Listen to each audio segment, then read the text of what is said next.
Plants के बाद अब मॉर्फोलॉजी और एनाटॉमी समझना जरूरी है एनिमल्स का।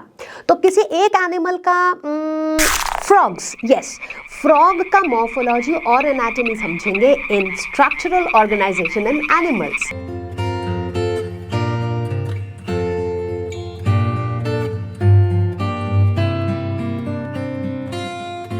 हेलो एवरीवन, मुझे उम्मीद है कि आप सभी अच्छे होंगे और आज मैं लेकर आई हूँ class 11th biology structural organisation in animals का वन शॉट वीडियो। हमेशा की तरह इस पूरे वीडियो में हम खत्म करेंगे इस पूरे लेसन को और हमेशा की ही तरह इस पूरे वीडियो को देखने के बाद आपके कॉन्सेप्ट्स होंगे क्रिस्टल क्लियर। तो मैं हूँ Roshni from Learno Hub, the free learning platform, जहाँ पर आप पढ़ सकते हो फिजिक्स, केमिस्ट्री, मैथ्स, बायोलॉजी, सब कुछ absolutely for free only at learnohub.com। तैयार हैं सभी लोग? Let's get started.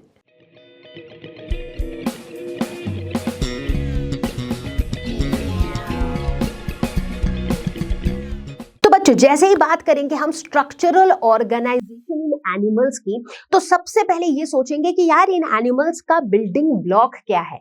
Sales. Yes, sales हैं बिल्डिंग ब्लॉक्स हमारे। ठीक है, अब कुछ एनिमल्स ऐसे होते हैं जो बहुत ही एकदम सीधे साधे सिंपल एनिमल्स होते हैं, इतने सिंपल कि वो सिर्फ एक ही सेल के बने होते हैं, जिन्हें हम कहते हैं यूनिसेल्यूलर ऑर्गेनिजम्स। एग्जैक्टली, जैसे कि अमीबा। अब इस तरह के ऑर्गेनिजम्स में क्या होता है कि भाई एक ही सेल है तो सारे काम जो है उस एक ही सेल को करना है। तो कहानी कुछ यूं हो गई कि भाई अगर पूरे क्लास में एक ही बच्चा है, ऐसी भी क्लास होती है, मान लो कि होती है, अभी समझने के लिए कि मान लो एक ऐसी क्लास है, क्लास 11th का एक ऐसा सेक्शन है जहां पर सिर्फ एक ही बच्चा है। अब अगर एक ही बच्चा है तो भाई जो भी काम होंगे, भाई अगर टीचर्स डे भी सेलिब्रेट करनी है तो सारी जिम्मेदारियां उस एक बच्चे को ही निभानी है, राइट। क्लास में भी जो भी डे टू डे एक्टिविटीज है सारी चीजें उस एक ही बच्चे को करनी है, राइट, क्योंकि उसके पास और कोई हेल्पिंग हैंड है ही नहीं।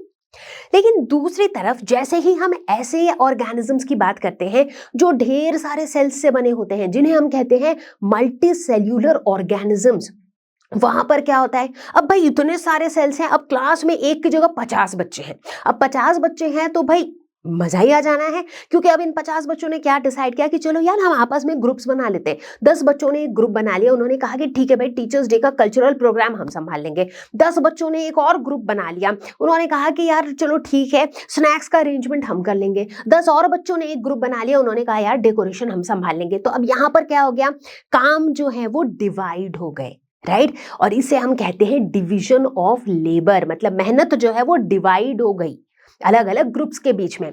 और एग्जैक्टली यही चीज होती है मल्टी सेल्यूलर ऑर्गेनिजम्स में। तो जैसे ही मल्टी सेल्यूलैरिटी आ जाती है वैसे ही आ जाता है डिवीजन ऑफ लेबर। बोलने का मतलब है कि ये जो ढेर सारे सेल्स होते हैं ना मल्टी सेल्यूलर ऑर्गेनिजम्स में, ये सेल्स भी आपस में ग्रुप्स बना लेते हैं और फिर स्पेसिफिक फंक्शन को परफॉर्म करते हैं। जैसे अगर हम ह्यूमन बॉडी की बात करें, भाई हमारी बॉडी में कुछ बिलियंस ऑफ सेल्स हैं, राइट, बट इन सेल्स ने भी अपने अपने ना ग्रुप बना रखे हैं, राइट। कुछ सेल्स ने मिल करके मे भी कुछ मसल सेल्स हैं तो वो एक पर्टिकुलर फंक्शन परफॉर्म कर रहे हैं। अब मान लो जो किडनीज बनी हुई है उसके अंदर कुछ एक स्पेसिफिक सेल्स हैं जो एक स्पेसिफिक टाइप का फंक्शन परफॉर्म कर रही हैं, राइट। तो हमारे बॉडी के अंदर जो डिफरेंट फंक्शंस हो रहे हैं वो ये सारे सेल्स जो हैं आपस में मिल बांट करके उन सारे फंक्शंस को परफॉर्म कर रहे हैं। बोलने का मतलब ये है बच्चों, जैसे ही हम एनिमल्स के स्ट्रक्चरल ऑर्गेनाइजेशन की बात करते हैं तो वहां पर हम क्या देखते हैं, बिल्कुल बेसिक से स्टार्ट कर रहे हैं, वहां पर हम सेल से कहानी की शुरुआत करते हैं। यूनिसेल्युलर ऑर्गेनिज्म में एक ही सेल जो सारे फंक्शंस परफॉर्म करता है, चाहे वो डाइजेशन हो, चाहे वो एक्सक्रीशन हो, चाहे वो जो भी फंक्शन हो, वो एक ही सेल परफॉर्म करेगा। मल्टी सेल्यूलर ऑर्गेनिजम्स में होगा डिवीजन ऑफ लेबर। अब मल्टी सेल्यूलर ऑर्गेनिज्म में किस तरीके से लेवल ऑफ ऑर्गेनाइजेशन होता है, चलो वो देखें। तो भाई अब किसी भी मल्टी सेल्यूलर ऑर्गेनिज्म में बच्चों होता क्या है कि ये जो सेल्स है ना, ये कहते हैं कि यार एक काम करते हैं, हम आपस में ना ग्रुप्स बना लेते हैं।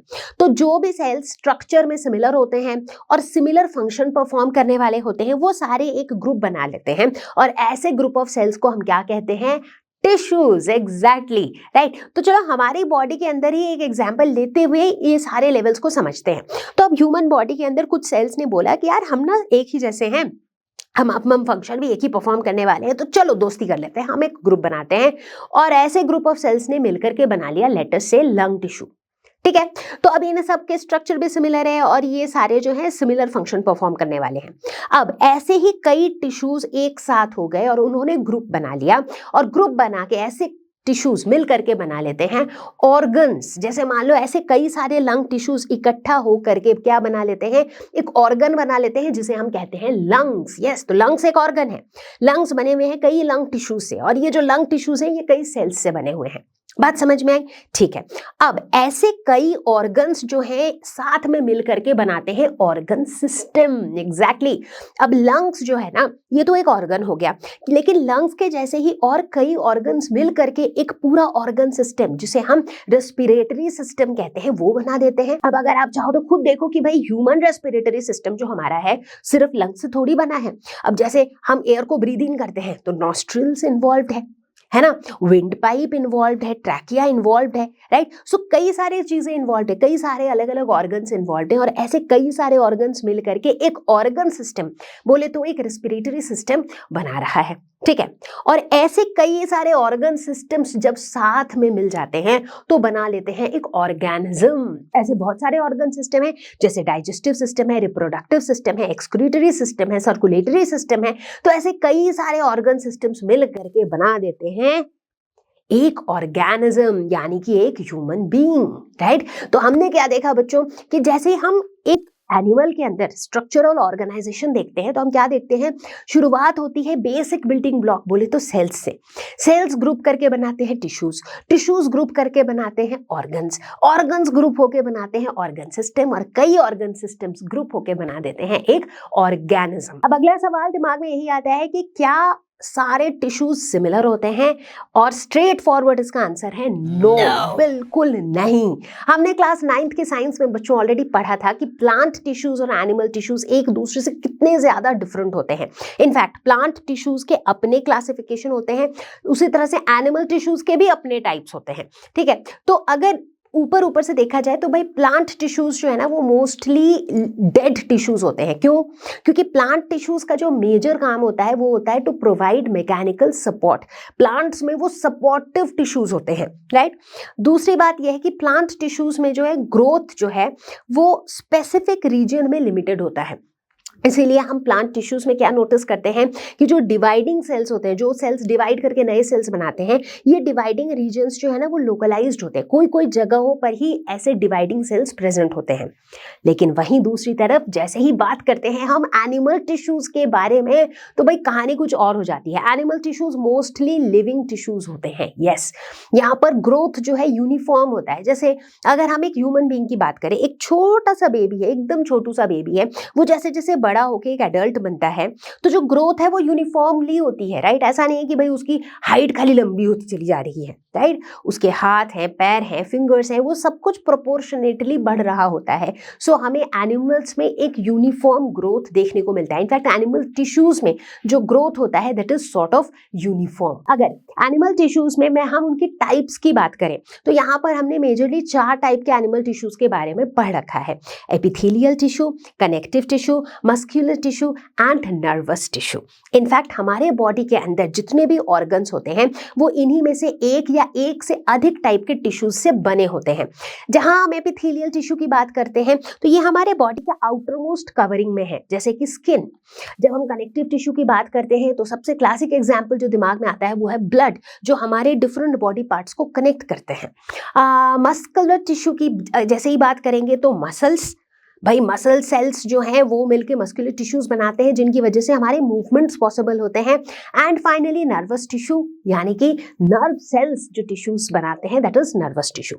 ठीक है। अब अगर हम अपने बॉडी के ऑर्गन्स की बात करें, इनफैक्ट फॉर इंस्टेंस अगर हम बात करें हार्ट की, तो हार्ट हमारे बॉडी का एक ऐसा ऑर्गन है जो 4 टाइप के टिश्यूज से बना होता है। यस, हार्ट के आउटर मोस्ट कवरिंग में हमें एपिथेलियल टिश्यू भी मिल जाएगा।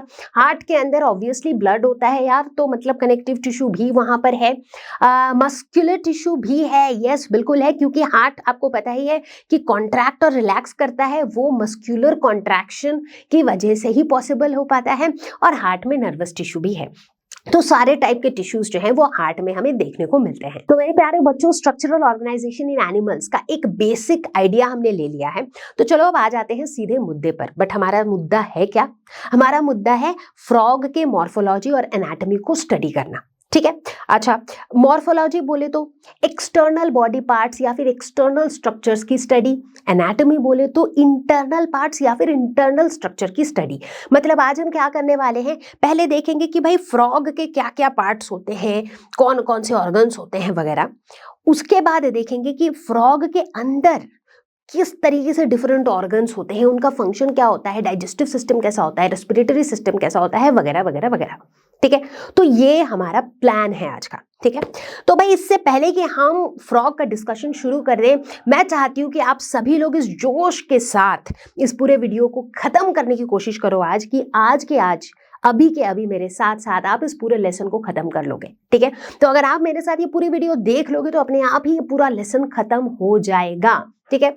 तो जितने भी बच्चे ये डिसाइड करके अब आगे की ये वीडियो देखनी शुरू करेंगे कि आज ही करेंगे स्ट्रक्चरल ऑर्गेनाइजेशन इन एनिमल्स के कॉन्सेप्ट क्रिस्टल क्लियर, वो फटाफट से यही बात कमेंट्स में लिख दो। फटाफट से सभी लोग लिख दो कि स्ट्रक्चरल ऑर्गेनाइजेशन इन एनिमल्स को आज ही करेंगे कॉन्सेप्ट क्रिस्टल क्लियर। ठीक है। तो इसी जोश के साथ, इसी मोटिवेशन के साथ अब हम लोग आगे बढ़ेंगे और शुरुआत करेंगे कहानी फ्रॉग की। बहुत से बच्चे अक्सर ही मुझसे पूछते हैं कि मैम आपके जो ये वन शॉट वीडियोस हैं क्या ये पूरी तरह से एनसीईआरटी बेस्ड हैं? और मेरा सिंपल स्ट्रेट फॉरवर्ड आंसर है यस। तो ये इन वन शॉट वीडियोस में हम इंश्योर करते हैं कि हम एनसीईआरटी के सारे इंपॉर्टेंट कॉन्सेप्ट, सारे टॉपिक्स को कवर करें। तो इसीलिए जितने भी बच्चे नीट की तैयारी कर रहे हैं, स्पेशली नीट एस्पिरेंट्स को मैं ये बताना चाहूंगी कि नीट की तैयारी के लिए आपका पहला स्टेप होना चाहिए to watch the one shot videos. और इन वीडियोस को देखने के दौरान अपनी एनसीईआरटी आप अपने सामने खुली रखो। तो वीडियो को देखते हुए सारे नोट्स आपको लिख के बनाने की जरूरत नहीं है। इंस्टेड आप एनसीईआरटी को देखते रहो, इंपॉर्टेंट लाइंस अंडरलाइन करते रहो, कुछ एक्स्ट्रा पॉइंट्स मिले तो पेंसिल से वहीं पे लिख लो या फिर अपनी रफ नोटबुक में लिख लो। बट इवेंचुअली पूरी वीडियो को देखो एक बार, उसके बाद पूरे एनसीईआरटी के चैप्टर को एक बार जरूर पढ़ो। राइट। जब आप ये 2 स्टेप कर लेते हो तो आप यूं समझ लो कि कोई भी चैप्टर, फॉर इंस्टेंस अगर स्ट्रक्चरल ऑर्गेनाइजेशन इन एनिमल्स इसी चैप्टर की बात करें, तो जैसे ही आप पूरी वीडियो एक बार देख लोगे, पूरी एनसीईआरटी एक बार पढ़ लोगे, तो आपकी एक बेसिक तैयारी, चाहे 11th के स्कूल एग्जाम्स के लिए हो या नीट की तैयारी के लिए हो, एक बेसिक तैयारी हो जाती है। उसके बाद आप अपनी रेफरेंस बुक्स देख सकते हो, आप अपने एडवांस्ड नीट के लेक्चर वीडियोस देख सकते हो, उसके बाद आप नीट पे जीत सीरीज के वीडियोस देख सकते हो हमारे ही चैनल पर, पीवाईक्यू सॉल्व कर सकते हो और ज्यादा प्रैक्टिस क्वेश्चन, सैंपल पेपर सब कुछ सॉल्व कर सकते हो। ठीक है। सो ये मैं क्लैरिफाई करना चाहती हूँ बिकॉज ये सवाल कई बच्चे कॉमेंट सेक्शन में पूछते ही रहते हैं, तो मैंने सोचा कि ये आपको बता दूं। ठीक है। तो चलो बैक टू द टॉपिक, और अब हमारा टॉपिक शुरू होने वाला है किसका? फ्रॉग का। एग्जैक्टली। तो चलो सबसे पहले फ्रॉग को इंट्रोड्यूस कर देते हैं। वैसे तो frog doesn't need an introduction, है ना, ये हमारे सराउंडिंग्स में ही होते हैं और हमने इन्हें लाइव देखा है। But still let us introduce the hero of this movie, यानी कि आज के हमारे इस लेसन का जो एकदम सेंटर ऑफ अट्रैक्शन है, दैट इज फ्रॉग। तो चलो इंट्रोड्यूस करते हैं फ्रॉग को। और सबसे पहले हम इनके बारे में ये कहेंगे कि दीज आर वर्टिब्रेट्स। एग्जैक्टली। इनमें वर्टिब्रल कॉलम वाला स्ट्रक्चर प्रेजेंट होता है, इसीलिए they are vertebrates. Next feature इनका होता है they are cold blooded animals. क्या आपको पता है कोल्ड ब्लडेड एनिमल्स क्या होते हैं? जिनका खून ठंडा होता है? Not really. Cold blooded animals ऐसे एनिमल्स होते हैं जिनके बॉडी का जो इंटरनल टेम्परेचर है वो कांस्टेंट नहीं होता है, यानी कि उनके इंटरनल जो टेम्परेचर है उनके बॉडी का वो सराउंडिंग के टेम्परेचर के हिसाब से बदलते रहता है। That's interesting, isn't it? तो ऐसे एनिमल्स को हम कोल्ड ब्लडेड एनिमल्स कहते हैं। इनफैक्ट इनके लिए एक और टर्म यूज किया जाता है विच इज पोइकिलोथर्म्स। अब पोइकिलोस, इस वर्ड का मतलब होता है वैरीड, जो चीज वैरी करती रहे, चेंज करती रहे।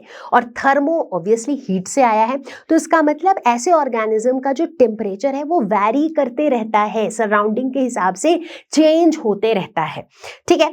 तो अगर हम अपनी बात करें, ह्यूमंस की बात करें, तो हम हैं वार्म ब्लडेड एनिमल्स, क्योंकि हमारे बॉडी का जो टेम्परेचर है वो कांस्टेंट रहता है। ऐसा नहीं कि भाई बाहर गर्मी है तो हमारी बॉडी का टेम्परेचर बदल जाएगा, या बाहर ठंडी है तो हमारे बॉडी का टेम्परेचर बदल जाएगा। सो एक नॉर्मल ह्यूमन बीइंग का जो नॉर्मल बॉडी टेम्परेचर होता है, that is a fixed value, है ना। तो इसीलिए हम वार्म ब्लडेड हैं।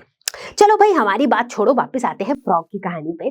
ठीक है, तो फ्रॉग के अगर हम हैबिटेट की बात करें तो फ्रॉग जो है ये लैंड और वाटर दोनों में पाए जाते हैं, इसीलिए इन्हें हम कहते हैं एम्फीबियंस। यस। अच्छा, अब अगर बात करें एक इनके बड़ी यूनिक एबिलिटी के बारे में, तो फ्रॉग्स कैन कैमोफ्लेज। कैमोफ्लेज क्या होता है? शायद आप में से बहुत से बच्चों ने सुना होगा। कैमोफ्लेज का मतलब है कि ये अपने कलर को बदल सकते हैं सिचुएशन या फिर सराउंडिंग के हिसाब से। मतलब अगर मान लो फ्रॉग को दिखे कि भाई कोई मुझे खा ले जाने लायक ऐसा कोई ऑर्गेनिज्म आ रहा है जो मुझ पे अटैक कर सकता है, राइट, तो मुझे बचने की जरूरत है या मुझे छुपने की जरूरत है, तो ये क्या कर सकते हैं, ये अपने सराउंडिंग्स के कलर के साथ अपने आप को ब्लेंड करा सकते हैं। मतलब अगर ये पेड़ पौधों के बीच में है तो ये खुद के बॉडी का कलर भी ग्रीनिश कलर में चेंज कर सकते हैं। अगर ये पत्थरों के बीच में है तो ये अपनी बॉडी का कलर अकॉर्डिंगली बदल सकते हैं। मतलब बैकग्राउंड के कलर के साथ अपने आप को ये ब्लेंड करा सकते हैं, और इसी प्रॉपर्टी को हम कहते हैं कैमोफ्लेज। अब देखो, ऐसा करने से एक तरीके से ये एक प्रोटेक्शन का मैकेनिज्म है इनके लिए, राइट। तो ये जो प्रोटेक्टिव कलरिंग मैकेनिज्म है, इसे कई बार मिमिक्री भी कहा जाता है। मिमिक्री, इस शब्द का मतलब क्या होता है? नकल उतारना, है ना। तो यहाँ पर फ्रॉग्स किस चीज की नकल कर रहे हैं? अपने बैकग्राउंड के कलर की नकल उतार रहे हैं। एग्जैक्टली। तो इसे हम कहते हैं कैमोफ्लेज, जो कि एक खास प्रॉपर्टी होती है जो हमें फ्रॉग्स में देखने को मिलती है। अगर हम इनके फूड हैबिट की बात करें तो ये कार्निवोर्स होते हैं। यस, ये फ्लैश ईटिंग होते हैं। ये छोटे छोटे एनिमल्स, छोटे छोटे इंसेक्ट्स पर फीड करते हैं। ठीक है, अब बात करते हैं एक बहुत इंपॉर्टेंट चीज के बारे में, विच इज स्लीप। फ्रॉग्स के जो स्लीप पैटर्न्स होते हैं ना, वो उसमें हमें कुछ खास देखने को मिलती है। आप ऑब्जर्व करोगे कि जो फ्रॉग्स है ना, ये आपको पीक समर्स या फिर पीक विंटर्स में देखने को नहीं मिलते हैं। मतलब जब टेम्परेचर बहुत ज्यादा है या बहुत कम है, एक्सट्रीम वेदर में फ्रॉग्स हमें देखने को नहीं मिलते हैं। क्यों? क्योंकि पीक समर्स या पीक विंटर्स में ये अपने बरों के अंदर जाके, बरो समझते हो राइट, मिट्टी के नीचे ना अपना बरो बना लेते हैं और अपने बरों के अंदर जाके छुप जाते हैं। तो इसे हम कहते हैं समर स्लीप या फिर विंटर स्लीप। मतलब कि भाई पूरे पीक समर के दौरान ये अपने बरों में जाके सो गए, या फिर पूरे विंटर के दौरान अपने बरों में जाके ये सो गए। तो ये समर स्लीप और विंटर स्लीप जो है, ये हमें फ्रॉग्स में देखने को मिलता है। समर स्लीप के लिए एक वर्ड यूज किया जाता है एस्टिवेशन। विंटर स्लीप के लिए एक वर्ड यूज किया जाता है हाइबरनेशन। हाइबरनेट जो शब्द है, इसका मतलब ही होता है टू पास विंटर्स। तो इसीलिए विंटर स्लीप के लिए यूज किया गया है हाइबरनेशन, और समर स्लीप के लिए यूज किया गया है एस्टिवेशन। ठीक है, तो भाई कुछ बातें पता चली हमें फ्रॉग्स के बारे में। तो चलो भाई, मजा आ रहा होगा। अब कहानी को आगे बढ़ाएंगे और फिर देखो फ्रॉग्स के बारे में और भी कितनी मजेदार बातें पता चलेंगी हमें। तो चलो अब देखते हैं फ्रॉग के साइंटिफिक क्लासिफिकेशन को। तो फ्रॉग बिलोंग करता है किंगडम एनिमैलिया को, of course, phylum Chordata, class amphibia, क्योंकि ये लैंड और वाटर दोनों में ही लिव करते हैं, इसीलिए ये एम्फीबिया क्लास को बिलोंग करते हैं। जीनस है राना और स्पीशीज है टिग्रीना। इनफैक्ट इंडिया में फ्रॉग के बहुत से स्पीशीज पाए जाते हैं, लेकिन जो मोस्ट कॉमनली फाउंड स्पीशीज है वो है राना टिग्रीना। तो चलो अब देखेंगे फ्रॉग के कुछ बेसिक कैरेक्टरिस्टिक्स। अब चूंकि फ्रॉग्स कॉर्डेट्स होते हैं तो इनके कैरेक्टरिस्टिक्स भी कॉर्डेट वाले कैरेक्टरिस्टिक्स ही होंगे, जाहिर सी बात है ना। तो ऐसे कैरेक्टरिस्टिक्स के बारे में हमने बहुत डिस्कस किया है एनिमल किंगडम वाले वीडियो में। ठीक है, तो चलो फटाफट से एक बार फ्रॉग्स के बेसिक कॉर्डेटा कैरेक्टरिस्टिक्स देख लेते हैं। सबसे पहला, बॉडी में हमें कॉम्प्लेक्स बॉडी डिफरेंशिएशन देखने को मिलता है। एब्सोल्युटली, ये होते हैं सीलोमेट, यानी कि सीलोमिक कैविटी प्रेजेंट होती है।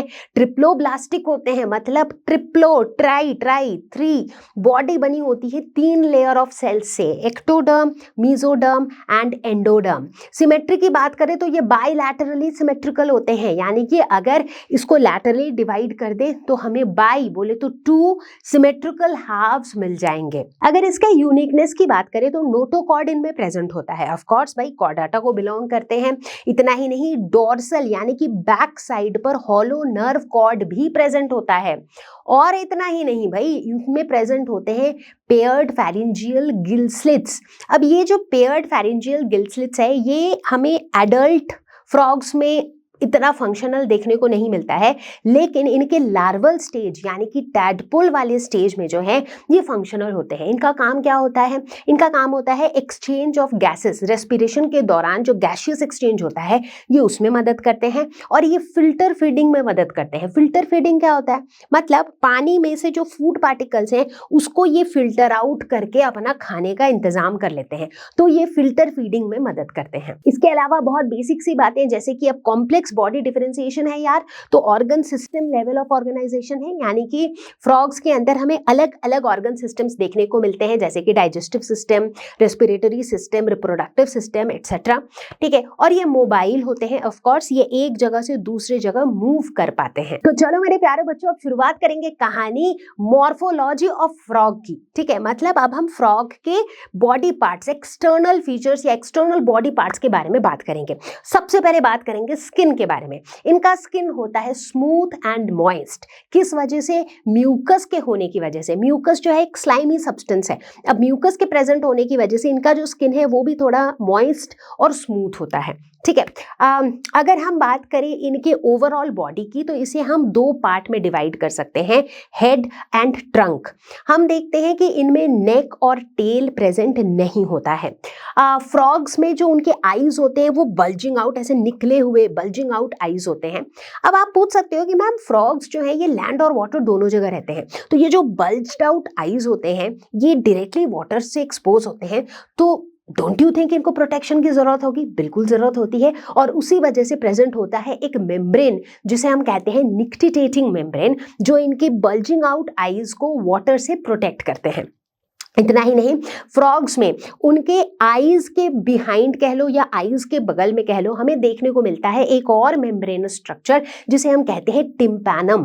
टिम्पैनम जो है ये ईयर ड्रम का काम करती है, मतलब ये ऑडिटरी रिसेप्टर है, साउंड सिग्नल्स को ये रिसीव करते हैं, और टिम्पैनम की वजह से, जैसे हमारे कान होते हैं वैसे ही उनके टिम्पैनम होते हैं, जो इन्हें, जिनकी वजह से ये साउंड को सुन पाते हैं या फिर साउंड सिग्नल्स को रिसीव कर पाते हैं। अगर हम इसके बॉडी को देखें तो हम देखेंगे कि के डोर्सल साइड में, यानी कि जो बैक साइड होता है, उसमें डार्क इरेग्युलर स्पॉट्स प्रेजेंट होते हैं। इनफैक्ट अगर कलर की बात करें तो जो डोर्सल साइड या बैक साइड होता है वो जनरली ऑलिव ग्रीन कलर का होता है, और जो वेंट्रल साइड या फिर अंदर वाला जो लोअर साइड होता है वो जनरली पेल येलो कलर का होता है। एक इंटरेस्टिंग बात बताती हूँ अबाउट फ्रॉग्स। क्या आपको पता है कि फ्रॉग्स जो है वो हमारी तरह पानी पीते नहीं हैं, ये पानी को एब्जॉर्ब करते हैं थ्रू देयर स्किन। यस, चलो अब देखते हैं हम इनके ऑर्गन्स ऑफ लोकोमोशन। भाई हमने पहले ही देखा कि फ्रॉग्स जो है वो एक जगह से दूसरी जगह तक मूव कर पाते हैं।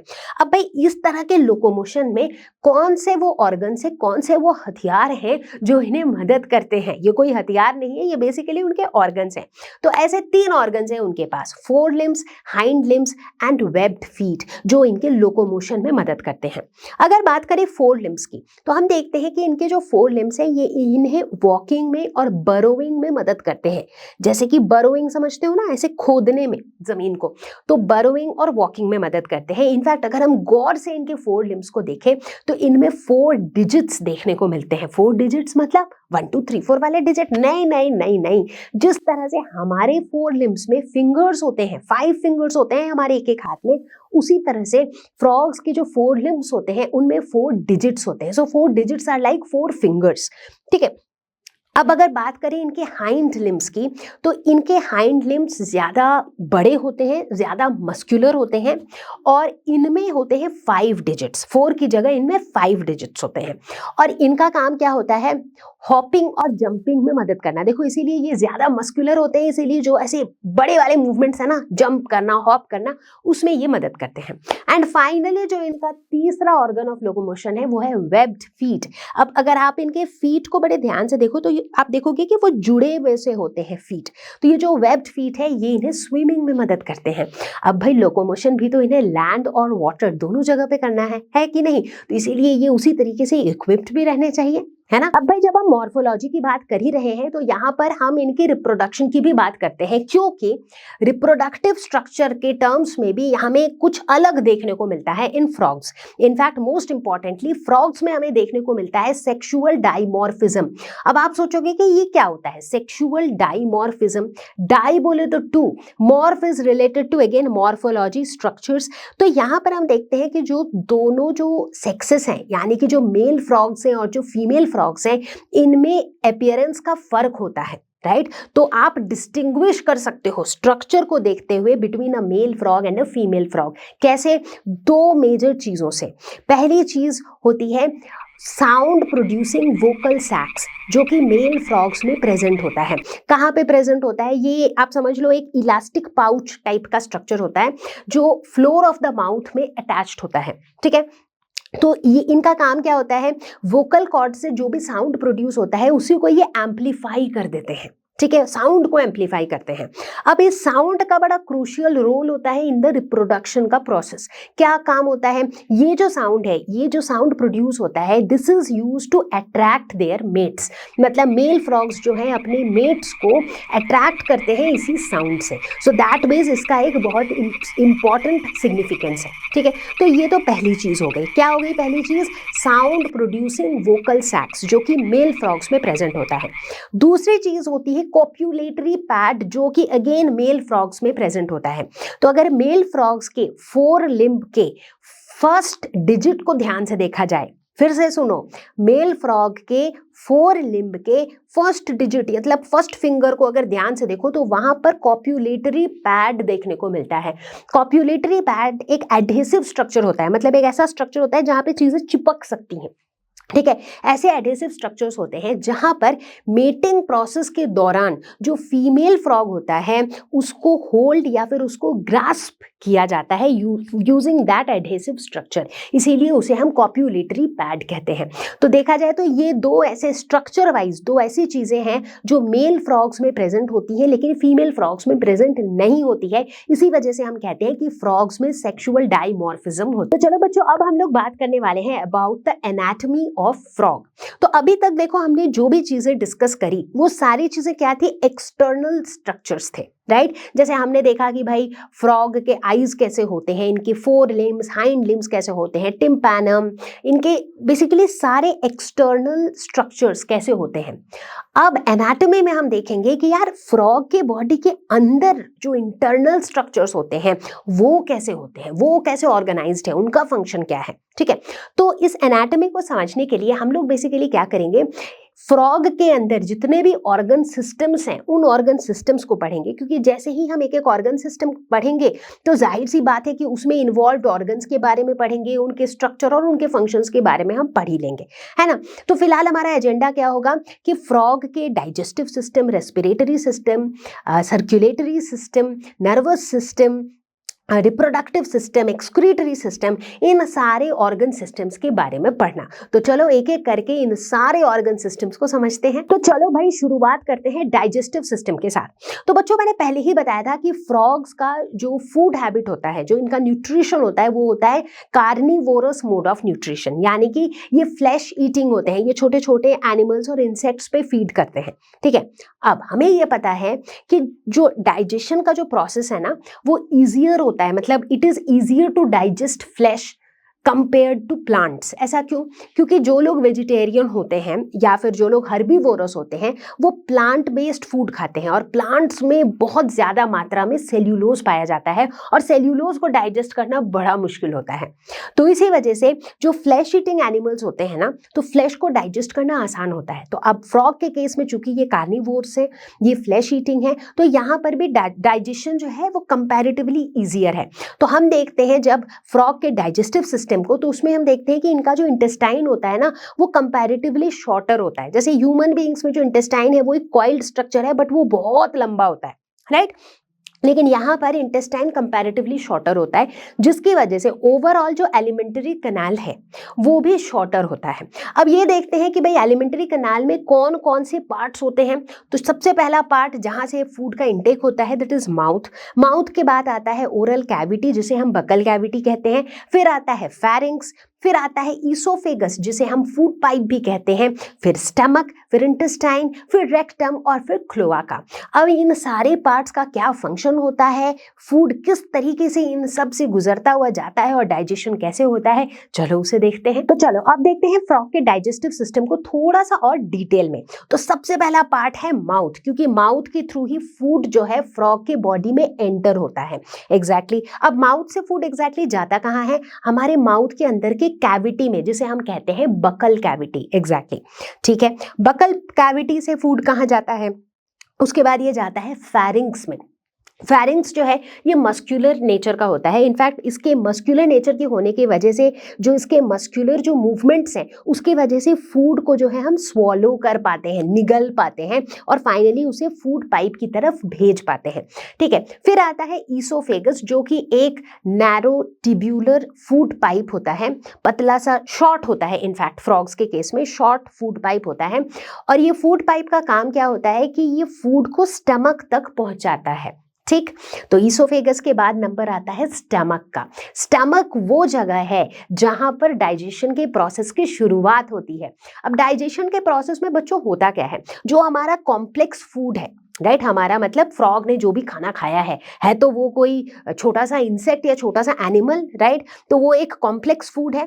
अब उस फूड का ब्रेक डाउन करना, अब उस फूड के अंदर कार्बोहाइड्रेट्स हैं, प्रोटीन्स हैं, फैट्स हैं, उन सारी चीजों का ब्रेक डाउन करना, दैट इज डाइजेशन, राइट। तो डाइजेशन के प्रोसेस की शुरुआत होती है हमारे स्टमक में, हमारे नहीं, फ्रॉग के स्टमक में। ठीक है, तो फ्रॉग के स्टमक में डाइजेशन की शुरुआत होती है, बट ये शुरुआत करता कौन है? ऑब्वियसली इस ब्रेकडाउन को करने के लिए हमें एंजाइम्स की जरूरत है, राइट। तो अब फ्रॉग का जो स्टमक होता है, स्टमक के वॉल्स से सिक्रीट होते हैं HCl that is hydrochloric acid and gastric juices, और ये जो है इस डाइजेशन के प्रोसेस को इनिशिएट करते हैं। तो यहाँ पर स्टमक के अंदर फूड जो है वो पार्शियली डाइजेस्ट हो जाता है, कंप्लीट तो नहीं होता है डाइजेशन, लेकिन पार्शियली डाइजेस्ट हो जाता है, और इस पार्शियली डाइजेस्टेड फूड को कहा जाता है खाइम। यस, इसे कहा जाता है खाइम। तो अब जो ये खाइम है ये कहाँ जाता है, स्टमक के बाद ये सीधा पहुंच जाता है इंटेस्टाइन में। अब इंटेस्टाइन में बच्चों यहीं पर होता है डाइजेशन कंप्लीट। अब डाइजेशन कंप्लीट होने के लिए कार्बोहाइड्रेट्स का ब्रेकडाउन, प्रोटीन्स का ब्रेकडाउन, फैट्स का ब्रेकडाउन, सबका ब्रेकडाउन होना जरूरी है, राइट। तो अब इतनी सारी चीजों का ब्रेकडाउन करने के लिए हमें तो एंजाइम्स भी चाहिए, ढेर सारे, है कि नहीं? बिल्कुल चाहिए। अब फ्रॉग्स के बॉडी के अंदर होता है लिवर जो कि सिक्रीट करता है बाइल जूस, और ये बाइल जूस स्टोर्ड रहता है गॉल ब्लैडर में। ठीक इसी तरीके से होता है एक और ग्लैंड जिसे हम कहते हैं पैनक्रियास, और ये सिक्रीट करता है पैनक्रियाटिक जूस। ठीक है, अब ये पैनक्रियाटिक जूस और बाइल जूस जो है एक कॉमन बाइल डक्ट के थ्रू, बाइल डक्ट, डक्ट मतलब एक ट्यूब लाइक स्ट्रक्चर समझ लो, तो एक बाइल डक्ट के थ्रू पहुंच जाते हैं इंटेस्टाइन में, क्योंकि यही वो एंजाइम्स हैं जो हमारे कंप्लीट डाइजेशन में मदद करने वाले हैं। कैसे? ये जो बाइल जूस है ये फैट्स को डाइजेस्ट करने वाले हैं, और ये जो पैनक्रियाटिक जूस है ये प्रोटीन्स और कार्बोहाइड्रेट्स को डाइजेस्ट करने वाले हैं। ठीक है, तो इस तरीके से जो डाइजेशन का जो ये पूरा सिलसिला है, डाइजेशन का जो ये पूरा प्रोसेस है, ये कंप्लीट होता है इंटेस्टाइन में। ठीक है, तो जैसे जैसे देखो हम डाइजेशन के इस प्रोसेस को देख रहे हैं बच्चों, आई थिंक आप रिलेट कर पा रहे होंगे कि हमारे ह्यूमन डाइजेस्टिव सिस्टम के प्रोसेस के साथ भी ये काफी सिमिलर है, राइट। ह्यूमन डाइजेस्टिव सिस्टम में भी काफी हद तक ऐसे ही यही प्रोसेस चल रहा होता है ना। तो भाई इंटेस्टाइन में फ्रॉग का जो डाइजेशन का काम है वो तो खत्म हो गया, लेकिन फूड डाइजेस्ट तो हो गया, बट खाली डाइजेस्ट होना काफी नहीं है, राइट। अब उस डाइजेस्टेड फूड को बॉडी को एब्जॉर्ब भी तो करना है, तभी तो हमें उस डाइजेस्टेड फूड से एनर्जी मिलेगी, है कि नहीं। तो ये जो एब्जॉर्प्शन का जो सिलसिला है वो भी इंटेस्टाइन में ही शुरू हो जाता है। कैसे? इंटेस्टाइन का जो इनर वॉल होता है, अंदर वाला जो वॉल होता है, उसमें छोटे छोटे फिंगर लाइक प्रोजेक्शंस प्रेजेंट होते हैं, जिन्हें हम विलाई या फिर माइक्रोविलाई कहते हैं। तो इनके हेल्प से डाइजेस्टेड फूड का जो एब्जॉर्प्शन है उसकी भी शुरुआत हो जाती है। ठीक, ओके, बहुत बढ़िया। लेकिन ऐसा नहीं है कि जितना भी फूड उस फ्रॉग ने खाया वो सारा का सारा फूड डाइजेस्ट हो गया। उसमें से कुछ फूड ऐसा रह जाता है which remains undigested। अब जो अनडाइजेस्टेड रह गया है उसका बॉडी के अंदर तो कुछ काम ही नहीं है यार, क्योंकि डाइजेस्टेड फूड तो चलो एब्जॉर्ब हो गया बॉडी के अंदर, बट अनडाइजेस्टेड फूड को हम बॉडी के अंदर इकट्ठा तो नहीं करते रह सकते हैं, राइट। तो अब ये अनडाइजेस्टेड फूड जो है ये पहुंच जाता है रेक्टम पे, और रेक्टम से ये क्लोआका के थ्रू, क्लोआका जो है एक एक्सटर्नल ओपनिंग है फ्रॉग के बॉडी से सराउंडिंग्स की तरफ, सो क्लोआका के थ्रू जो है ये बॉडी से बाहर निकल जाती है, just like anus in case of humans. अब ह्यूमंस के केस में भी जो अनडाइजेस्टेड फूड है वो बॉडी से बाहर कैसे जाती है? थ्रू एनस, जो कि एक ओपनिंग है। ठीक उसी तरह से फ्रॉग के केस में क्लोआका प्रेजेंट होता है, जिसके थ्रू अनडाइजेस्टेड फूड जो है वो बॉडी से बाहर चली जाती है। ठीक है, तो बच्चों ये हो गया फ्रॉग का कंप्लीट डाइजेस्टिव सिस्टम। अब देखो, जैसे ही हमने ये पूरा डाइजेस्टिव सिस्टम को देखा और समझा, तो अपने आप ही फ्रॉग के बॉडी के अंदर पाए जाने वाले ये जो स्ट्रक्चर्स हैं, चाहे वो स्टमक हो या ईसोफेगस हो या इंटेस्टाइन हो या लिवर हो या पैनक्रियास हो, उन सब के स्ट्रक्चर और फंक्शन का भी हमें आइडिया लग गया, है कि नहीं। चलो मेरे प्यारे बच्चों, आगे बढ़ेंगे और अब हम डिस्कस करेंगे सर्कुलेटरी सिस्टम इन फ्रॉग्स। ठीक है, सर्कुलेटरी सिस्टम जो है कैसा होता है फ्रॉग्स में? क्लोज्ड सर्कुलेटरी सिस्टम होता है। क्लोज्ड सर्कुलेटरी सिस्टम बोले तो ये सारी चीजें भाई एनिमल किंगडम वाले वीडियो में पढ़ी थी, लेकिन ठीक है, रिकैप देते चलूंगी। क्लोज्ड सर्कुलेटरी सिस्टम का मतलब होता है कि फ्रॉग्स के अंदर जो ब्लड है वो ब्लड वेसल्स के थ्रू फ्लो करता है। मतलब काफी ऐसे एनिमल्स भी हमने देखे हैं जहां पर ब्लड जो है यूं ही पड़ा होता है, मतलब यूं ही फैला होता है, और जो ऑर्गन्स हैं वो ब्लड में ही ऐसे फ्लोट कर रहे होते हैं। बट फ्रॉग्स के केस में ऐसा नहीं है। फ्रॉग्स के केस में है क्लोज्ड सर्कुलेटरी सिस्टम, मतलब ब्लड जो है वो कन्फाइंड है ब्लड वेसल्स के अंदर। ठीक है, यहाँ पर ब्लड और लिम्फ जो है ये सेपरेट है। अब ये बात मैं क्यों बता रही हूँ? क्योंकि ऐसे भी कुछ ऑर्गेनिजम्स हम देख चुके हैं एनिमल किंगडम के अंदर जहां पर ब्लड और लिम्फ जो है मिक्स्ड अप है, जैसे कि इंसेक्ट्स। एग्जैक्टली, जब हम आर्थ्रोपॉड्स की बात करते थे इंसेक्ट्स में, तो वहां पर ब्लड और लिम्फ जो है वो मिक्स्ड अप रहते थे, और उस फ्लूइड को हम कहते थे हीमोलिम्फ। हालांकि यहाँ पर ऐसी कोई कहानी नहीं है। तो यहाँ की कहानी क्या है कि ब्लड जो है वो ब्लड वेसल्स के अंदर ही है और ब्लड वेसल्स के थ्रू ही फ्लो कर रहे हैं। ठीक है, तो फ्रॉग्स के केस में जो सर्कुलेटरी सिस्टम है इसके क्या क्या कॉम्पोनेंट्स हैं? सबसे पहले तो है हार्ट, फिर है ब्लड वेसल्स, फिर है ब्लड, फिर है लिम्फ, फिर है लिम्फ चैनल्स और है लिम्फ नोड्स। ठीक है, अब इसमें से हार्ट, ब्लड वेसल्स और ब्लड, ये तीनों मिलके बनाते हैं ब्लड वास्कुलर सिस्टम। दूसरी तरफ लिम्फ चैनल्स और लिम्फ नोड्स ये मिलके बनाते हैं लिम्फेटिक सिस्टम। ठीक है, अब ब्लड वास्कुलर सिस्टम का काम क्या है वो तो हमें पता ही है कि भाई ब्लड, पूरे बॉडी में ब्लड सर्कुलेशन करना, और ब्लड के थ्रू ही क्या हो रहा है, बहुत सी चीजों का ट्रांसपोर्ट हो रहा है throughout the body, heart से different parts of the body में, different parts of the body से हार्ट में, है ना। दूसरी तरफ जो लिम्फेटिक सिस्टम है ये एक बहुत इंपॉर्टेंट रोल प्ले करता है बच्चों टू फाइट अगेंस्ट डिजीजेस। हालांकि अभी फिलहाल इस वीडियो के अंदर, इस चैप्टर के अंदर हमारा फोकस जो है वो फ्रॉग के ब्लड वास्कुलर सिस्टम पर रहेगा। यानी कि हम क्या डिस्कस करेंगे? हम डिस्कस करेंगे heart, blood vessels and blood. तो चलो बच्चों आगे बढ़ते हैं और डिस्कस करते हैं थोड़ा और डिटेल में about the blood vascular system. Blood vascular system में कौन कौन सी चीजें थी? ब्लड, ब्लड वेसल्स और हार्ट, राइट। अब ब्लड को कैरी कौन करेगा? ब्लड वेसल्स, और पंप कौन करेगा? हार्ट। ठीक है, तो एक एक करके तीनों के बारे में जानते हैं। सबसे पहले हार्ट। हार्ट जो है ये एक मस्कुलर ऑर्गन है, पंपिंग ऑर्गन है। एग्जैक्टली अगर हम हार्ट के अंदर के स्ट्रक्चर को देखें तो यहाँ पर हार्ट जो है ये 3 चेम्बर्स में डिवाइडेड होते हैं। जैसे ह्यूमन हार्ट, हमारा जो हार्ट है उसमें 4 चेम्बर्स होते हैं, 2 ऑरिकल्स और 2 वेंट्रिकल्स। बट यहाँ पर फ्रॉग के केस में 3 चेम्बर्स होते हैं, 2 ऑरिकल्स लेकिन एक ही वेंट्रिकल। ठीक है। अच्छा, ऑरिकल्स क्या होते हैं? ऑरिकल्स रिसीविंग चेंबर्स होते हैं, यानी कि ये ब्लड को रिसीव करते हैं। वेंट्रिकल्स क्या होते हैं? पंपिंग चेंबर्स, यानी कि ये ब्लड को पंप आउट करते हैं। कैसे याद रखते थे हम लोग, इसका मैंने एक मेमोरी ट्रिक दूसरे वीडियोस में भी बताया है, यहाँ भी बता देती हूँ। AIR, AIR, AIR, auricle is receiving, तो ऑरिकल रिसीविंग चेंबर है। VIP यानी कि वेंट्रिकल इज पंपिंग, तो AIR और VIP से आपको हमेशा याद रहेगा कि ऑरिकल रिसीविंग चेंबर है और वेंट्रिकल जो है ये पंपिंग चेंबर है। ठीक है। इसके अलावा अगर हम हार्ट के स्ट्रक्चर को देखें तो हम देखते हैं कि इसके बाहर एक मेम्ब्रेन होती है जो हार्ट के प्रोटेक्शन के लिए होती है और उसे हम कहते हैं पेरिकार्डियम। बात करेंगे हम ब्लड वेसल्स के बारे में, ठीक है, जो ब्लड को कैरी करते हैं। तो यहाँ पर हम दो टाइप के ब्लड वेसल्स देखते हैं, आर्टरीज और वेन्स। ठीक है, क्या होते हैं ये सारे टर्म्स आपके लिए बहुत ज्यादा नए नहीं है, क्योंकि ह्यूमंस के केस में, ह्यूमन सर्कुलेटरी सिस्टम के केस में भी हम इन सब के बारे में पढ़ते हैं, राइट। सो एनीवेज, तो हार्ट जो आर्टरीज होते हैं ये क्या करते हैं? आर्टरीज जो हैं ये ऑक्सीजनेटेड ब्लड को कैरी करते हैं। बड़े ध्यान से सुनना, बड़े प्यार से सुनना बच्चों, क्योंकि ये जो छोटे छोटे कॉन्सेप्ट्स हैं ना, यही आपके बाकी कॉन्सेप्ट्स को बिल्ड करते हैं। ठीक है, तो आर्टरीज कैरी करते हैं ऑक्सीजनेटेड ब्लड। ऑक्सीजनेटेड ब्लड मतलब नाम से पता चल रहा है यार, blood which is rich in oxygen, जिसमें ऑक्सीजन काफी मात्रा में प्रेजेंट हो, दैट इज ऑक्सीजनेटेड ब्लड।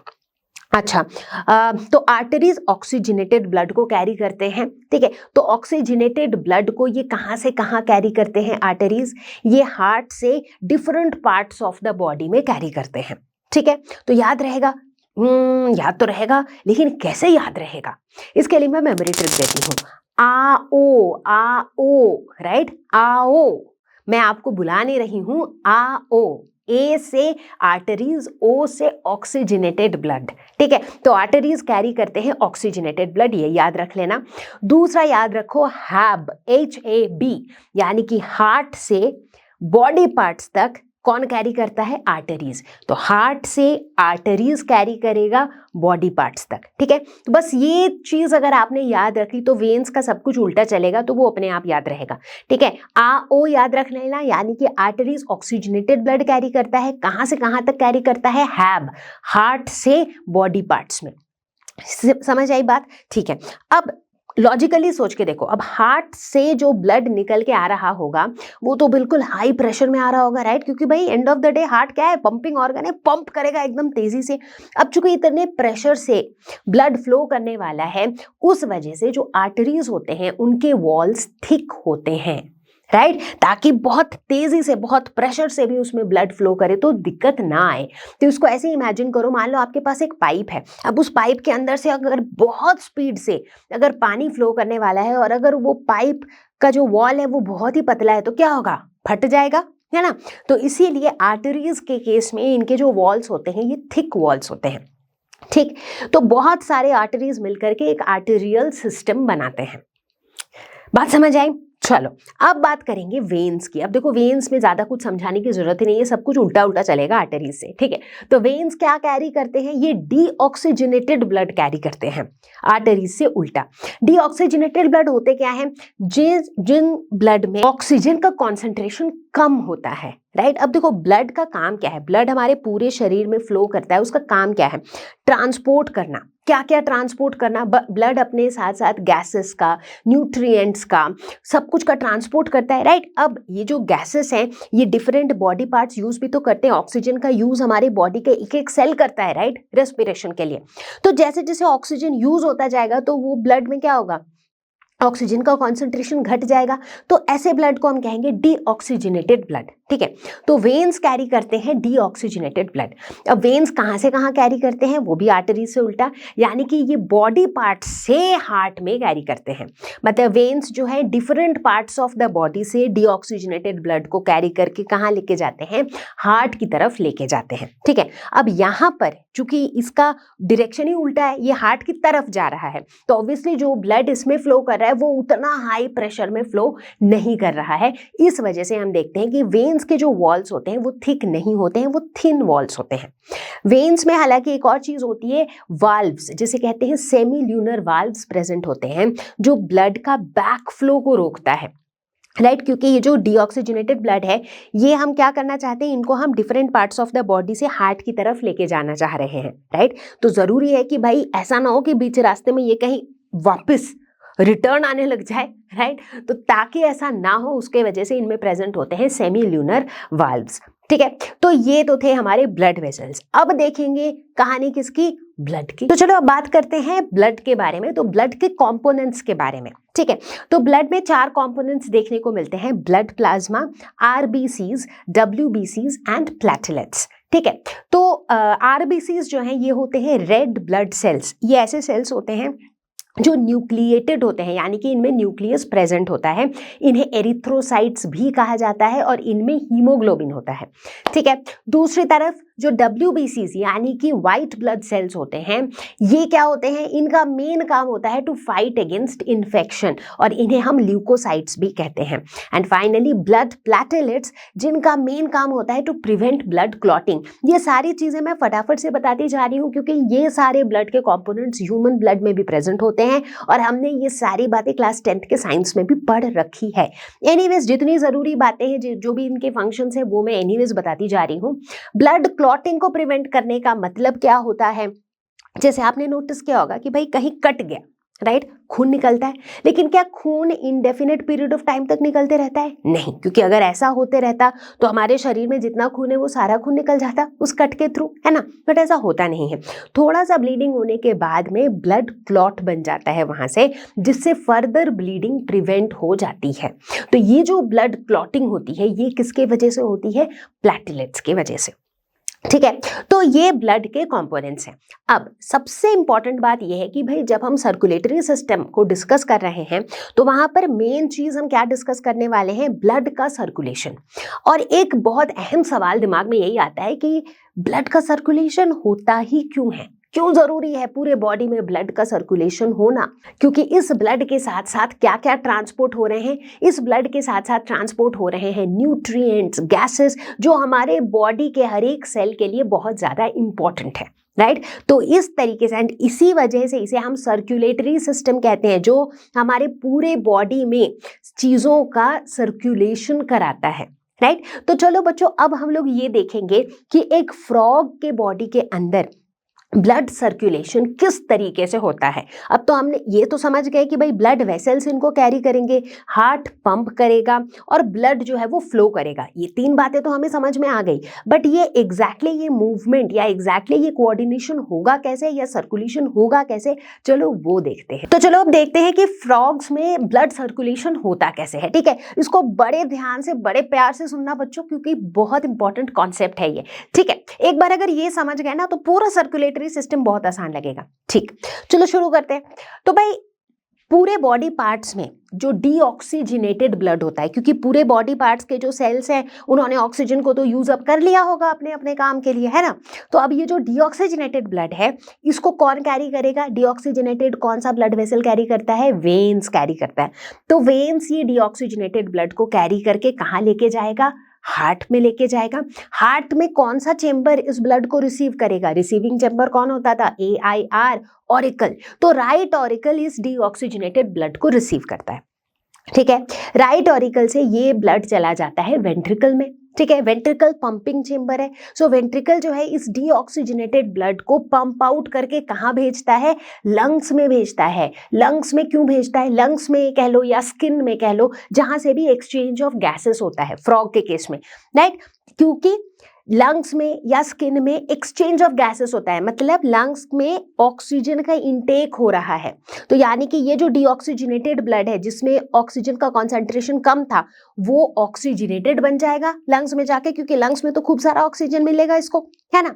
अब लंग्स से ये ऑक्सीजनेटेड ब्लड कहाँ जाएगा, बताओ कहाँ जाएगा, ऑक्सीजनेटेड ब्लड जो है लंग्स से चला जाएगा हार्ट में। यानी कि हार्ट में फिर से कौन सा चेंबर है जो रिसीव करेगा इस ऑक्सीजनेटेड ब्लड को, ऑरिकल। कौन सा वाला है, लेफ्ट ऑरिकल इस बार, है ना। तो लेफ्ट ऑरिकल इसको रिसीव करेगा। लेफ्ट ऑरिकल से ये ऑक्सीजनेटेड ब्लड जाएगा कहाँ पर, वेंट्रिकल में। और वेंट्रिकल से ये ऑक्सीजनेटेड ब्लड कहाँ जाएगा, बताओ कहाँ जाएगा, ऑक्सीजनेटेड ब्लड जा रहा है तो कौन से ब्लड वेसल्स कैरी करेंगे इनको, आर्टरीज, आर्टरीज ऑक्सीजनेटेड ब्लड है ना, तो आर्टरीज इनको कैरी करेंगे कहां से कहां तक, हार्ट से different parts of the body. तो कंप्लीट हो गया हमारा पूरा ब्लड सर्कुलेशन। मजा आया, मजा आया, आसान लगा, राइट? बहुत कॉम्प्लिकेटेड नहीं है। देखो ये सिंपल से डायग्राम से अगर आप इसको विजुअलाइज कर लो, दिमाग में सेट कर लो, कभी नहीं भूलोगे, ठीक है? तो ब्लड का सर्कुलेशन यहाँ पर आपको समझ में आया। एक और बार फटाफट रिकैप देती हूँ, क्योंकि इसके बाद हम कुछ ऐसे छोटे छोटे स्ट्रक्चर्स के बारे में पढ़ेंगे जिनको समझना आसान हो जाएगा अगर ये ब्लड सर्कुलेशन आपको अच्छे से समझ आ जाए, ठीक है? तो एक क्विक रिकैप, ठीक है? और ये रिकैप आप भी मेरे साथ साथ करो, ठीक है? तो क्या हुआ, कहानी कहां से शुरू हुई भाई? Deoxygenated blood different body parts से किसने कैरी किया? वेन्स ने कैरी किया। हार्ट तक पहुंचाया किसने रिसीव किया? ऑरिकल्स ऑफ कोर्स, तो राइट ऑरिकल्स ने रिसीव किया। राइट ऑरिकल से ये चला गया वेंट्रिकल्स में, वेंट्रिकल से ये डीऑक्सीजनेटेड ब्लड चला गया लंग्स में।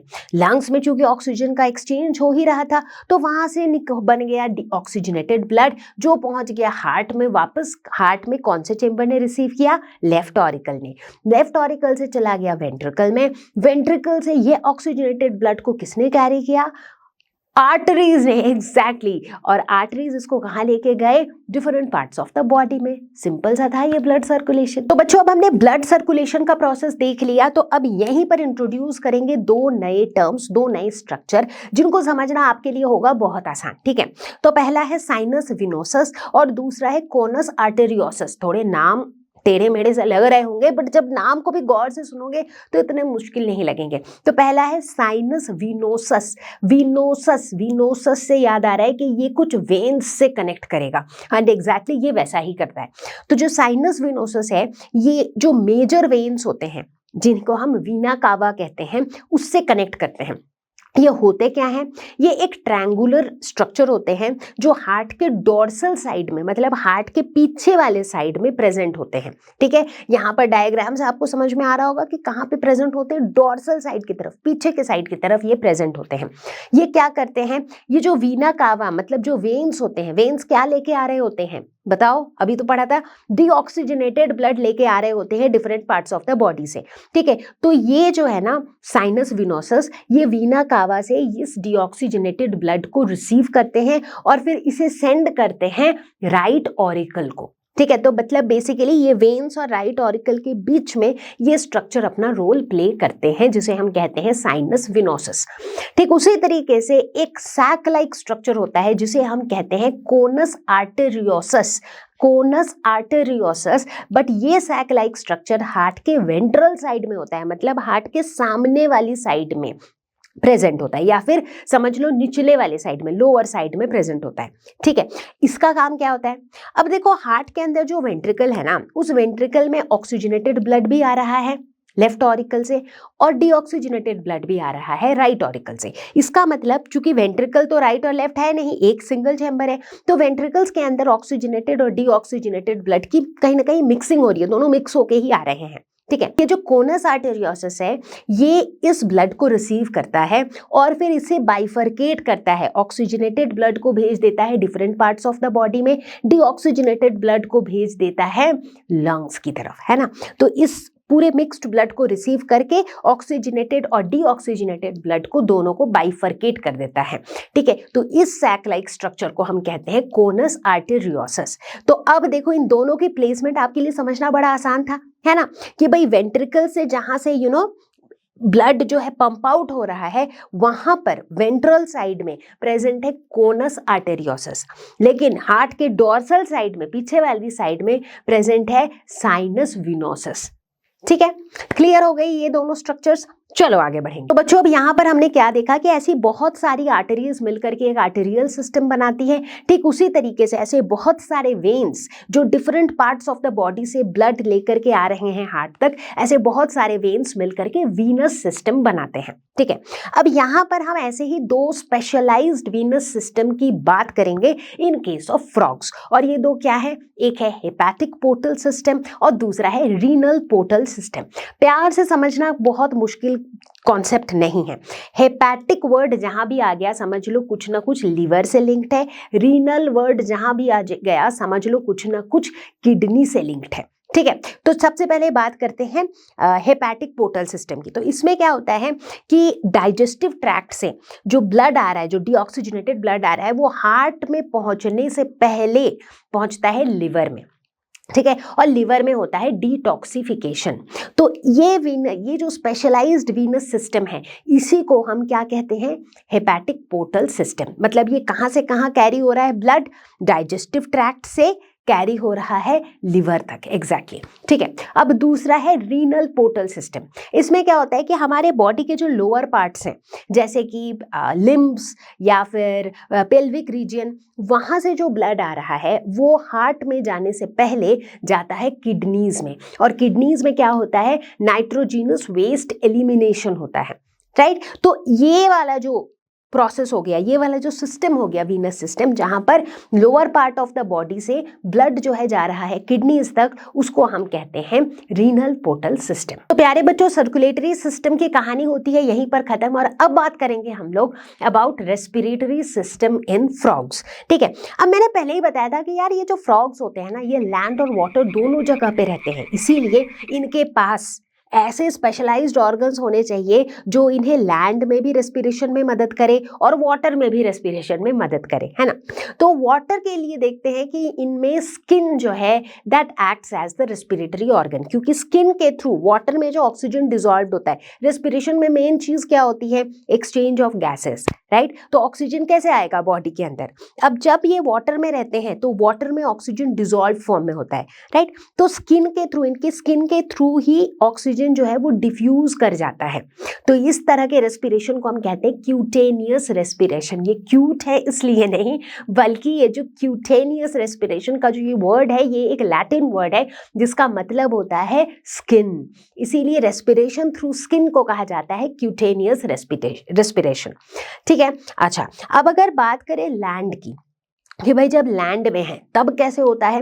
वेल, उसके लिए स्पेशलाइज्ड ऑर्गन्स होते हैं जिन्हें हम कहते हैं लंग्स, जो कि हमारे पास भी होते हैं, राइट। तो लंग्स जो है ये पेयर्स में एग्जिस्ट करते हैं, 2 लंग्स होते हैं, सैक लाइक स्ट्रक्चर्स होते हैं, ठीक है। और लंग्स के थ्रू रेस्पिरेशन के लिए भी एक टर्म होता है जिसे हम कहते हैं पल्मोनरी रेस्पिरेशन। पल्मोनरी रेस्पिरेशन, ठीक है। तो यहाँ पे देखो एक्सचेंज ऑफ गैसेस कैसा होता है। तो फ्रॉग्स के केस में भी एयर जो है वो नॉस्ट्रिल्स के थ्रू एंटर करता है, फिर बकल कैविटी यानी कि माउथ के अंदर वाला जो कैविटी है उसमें जाता है, और उसके बाद फाइनली रीच करता है लंग्स को, ठीक है। तो इस तरीके से एक्सचेंज ऑफ गैसेस यहाँ पर होता है, ठीक है। अब मैंने एक और बात बताई थी फ्रॉग्स के स्लीपिंग पैटर्न के बारे में, कि एक्सट्रीम समर्स और एक्सट्रीम विंटर्स में ना ये सोने चले जाते हैं, राइट। हाइबरनेशन में चले जाते हैं, एस्टिवेशन में चले जाते हैं, राइट। इस दौरान कैसे करते हैं ये रेस्पिरेशन? तो इस दौरान अगेन इनका जो रेस्पिरेशन होता है ये स्किन के थ्रू होता है। तो प्यारे बच्चों, रेस्पिरेशन के बाद अब बारी है कंट्रोल एंड कोऑर्डिनेशन की। तो यहाँ पर हम बात करने वाले हैं फ्रॉग्स के नर्वस सिस्टम के बारे में और एंडोक्राइन सिस्टम के बारे में। तो जैसे नर्वस सिस्टम की बात करते हैं तो बच्चों, फ्रॉग्स का नर्वस सिस्टम काफी वेल डेवलप्ड होता है। इसके अंदर central nervous system, peripheral nervous system, autonomic nervous system, ये सारे प्रेजेंट होते हैं, ठीक है।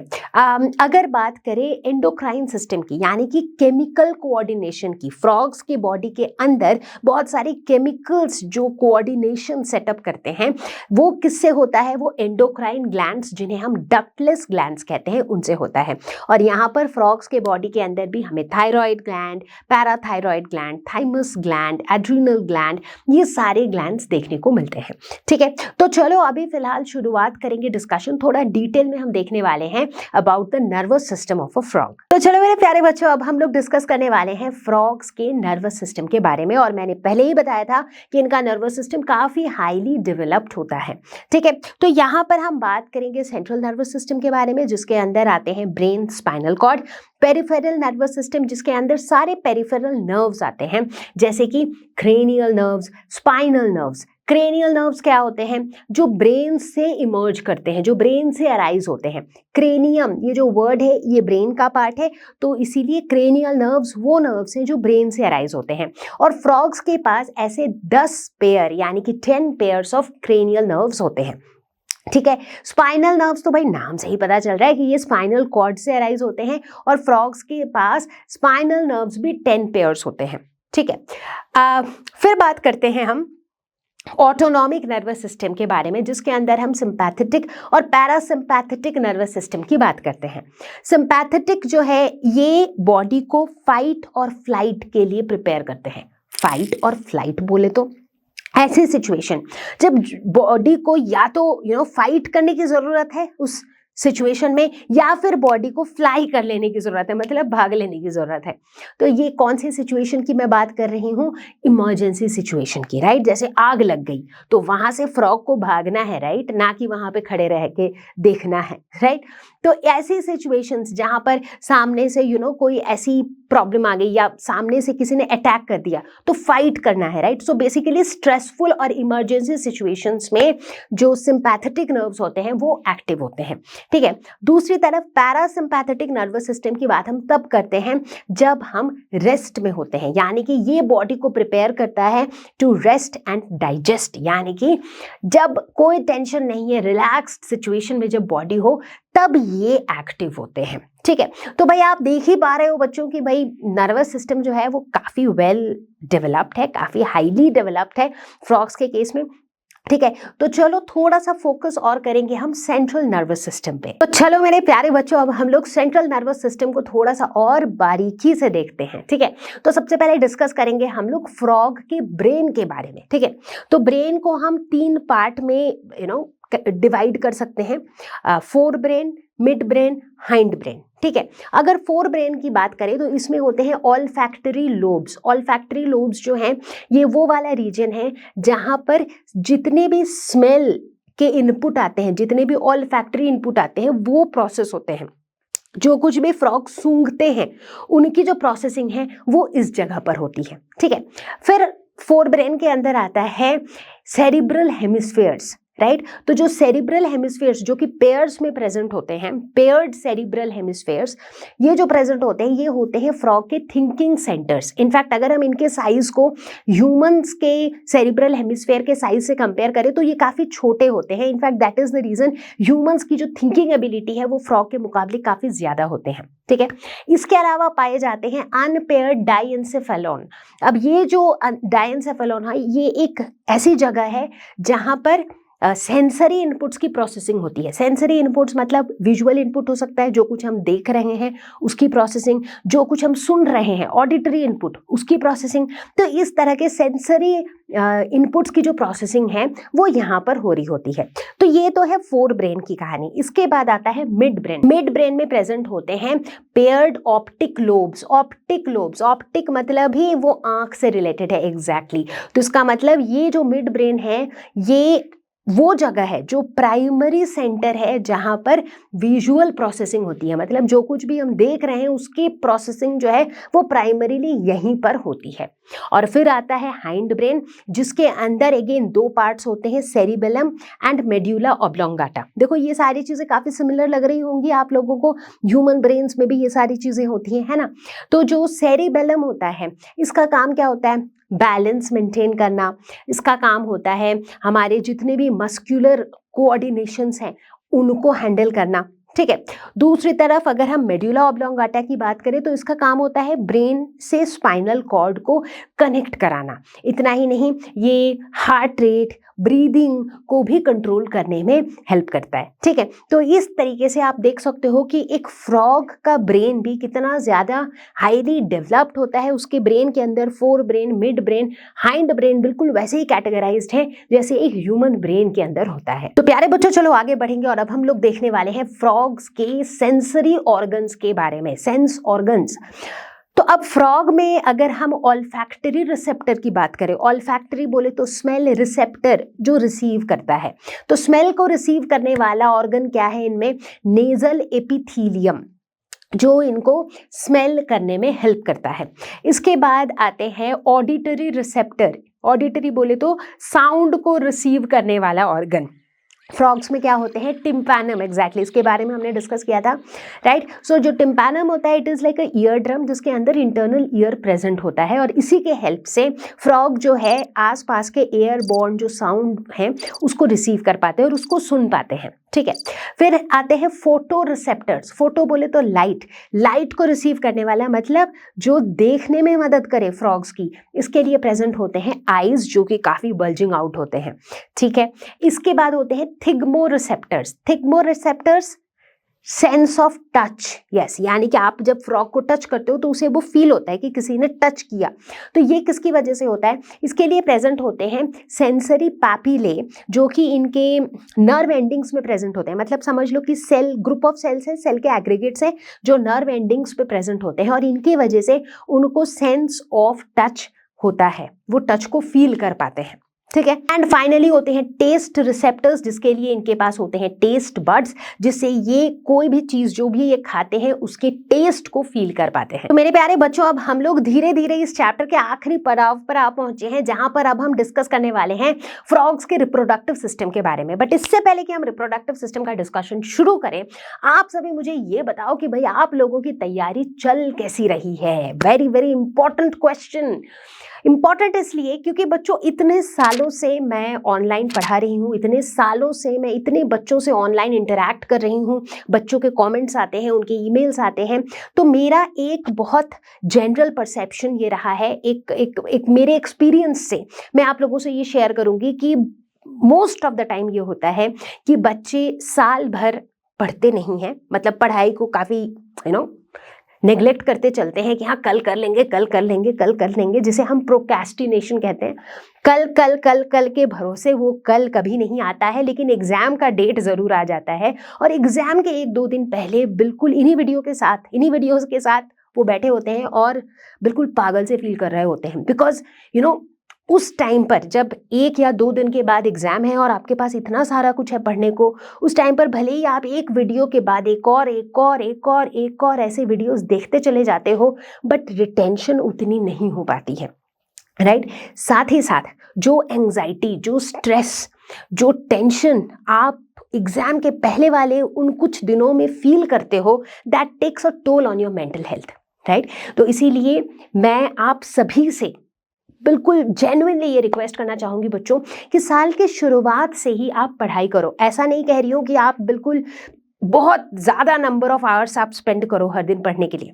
डजंट मैटर आप नीट की तैयारी कर रहे हो या नहीं, आप किसी भी कॉम्पिटिटिव एग्जाम की तैयारी कर रहे हो या नहीं, डजंट मैटर। अगर आप सिर्फ अपने स्कूल के एग्जाम्स के लिए ही पढ़ रहे हो तो भी मैं यही कहूँगी कि साल की शुरुआत से हर दिन कंसिस्टेंटली थोड़ा थोड़ा पढ़ो। अगर आपको लगता है कि मैं 1 ही घंटा पढ़ूंगा वही सही, but at least study for 1 hour every day throughout the year and you will see the magic yourself. जब आप हर दिन 1-1 घंटा पढ़ोगे ना, तो उस कंसिस्टेंटली पढ़ाई से जो रिटेंशन आपकी हो रही होगी ना, that will be like next level. Trust me on this, और इसे आप ट्राई करके देखो बच्चों, because this is very very very important.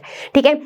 मैं डेफिनेटली नहीं चाहती कि आप लोग अपने मेंटल हेल्थ पे किसी भी तरह का प्रेशर डालो, इसीलिए सभी के लिए अच्छा होगा कि आप कंसिस्टेंसी और डिसिप्लिन अपनी लाइफ में लेकर आओ और देखो वो कैसा मैजिक क्रिएट करती है।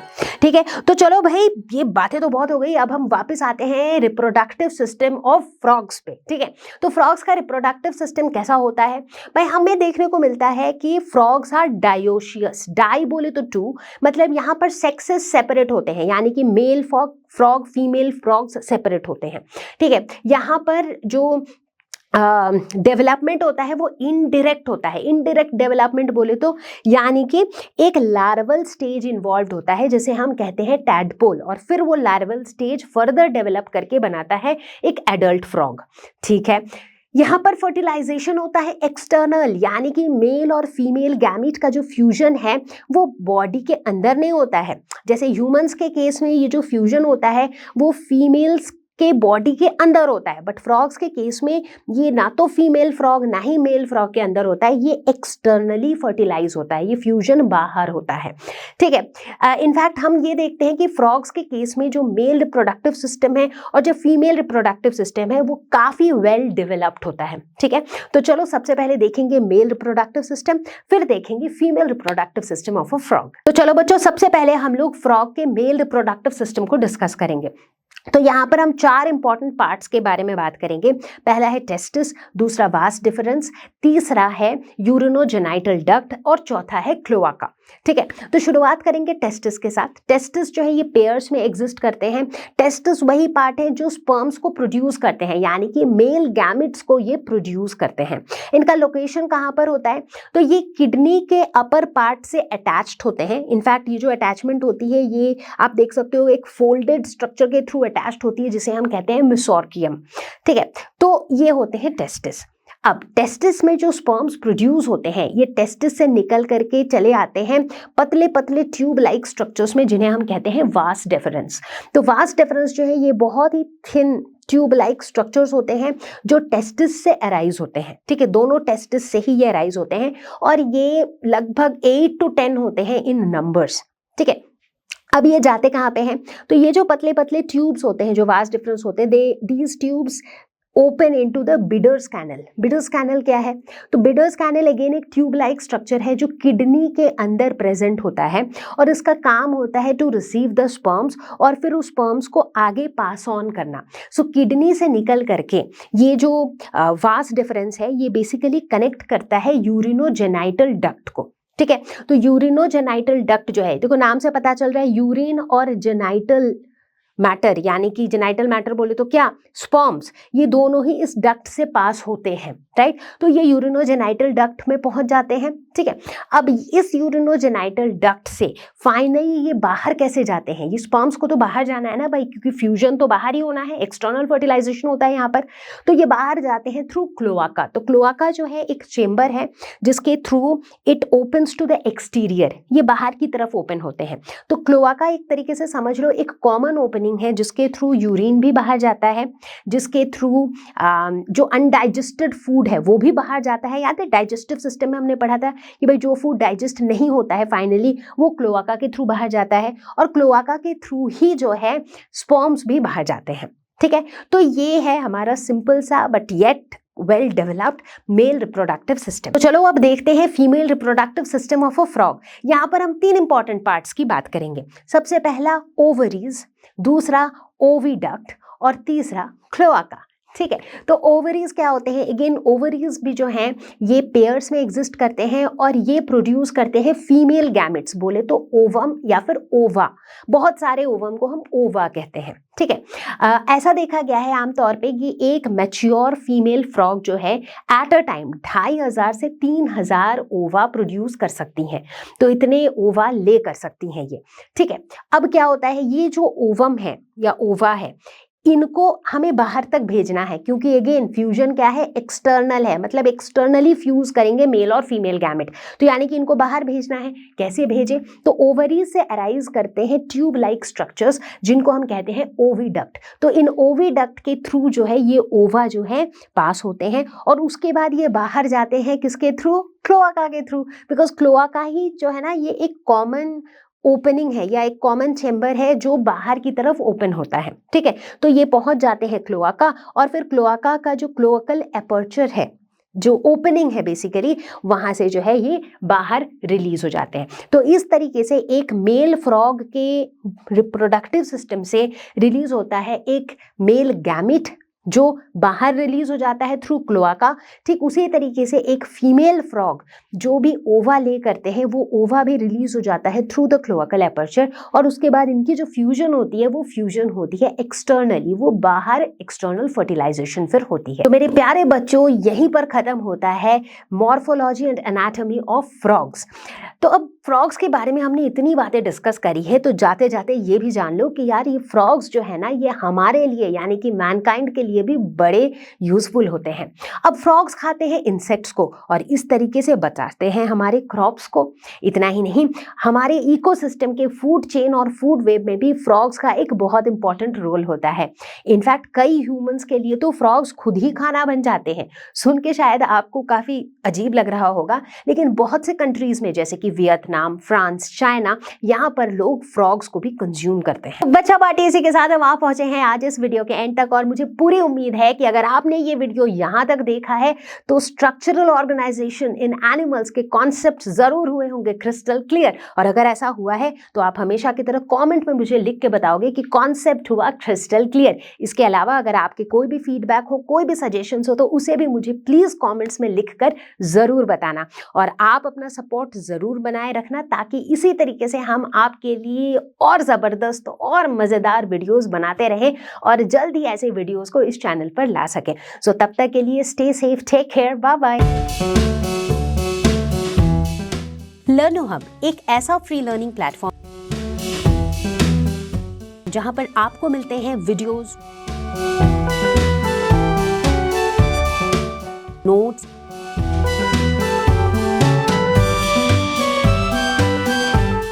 NCERT solutions, sample papers, and online tests absolutely free of cost. लर्नो hub class 11-12 YouTube channel, अगर आप या आपके जान पहचान का कोई तैयारी कर रहा है नीट या जेईई का, तो हमारे यूट्यूब चैनल पर है लर्नो हब नीट पे जीत, जेईई पे जीत का complete course absolutely for free. इनमें चैप्टर्स की डिटेल्ड एक्सप्लेनेशंस, लाइव क्लासेस, ढेर सारे क्वेश्चंस और प्रीवियस ईयर क्वेश्चंस डिटेल्ड में कवर्ड हैं। और तो और you can ask all your doubts absolutely for free at ask question section of लर्नो hub. हमारा एंड्रॉयड ऐप भी है। आप 1-on-1 क्लास लेना चाहते हो तो है लर्नो हब स्वयं at a very affordable price. लर्नो hub free है पर बेस्ट है।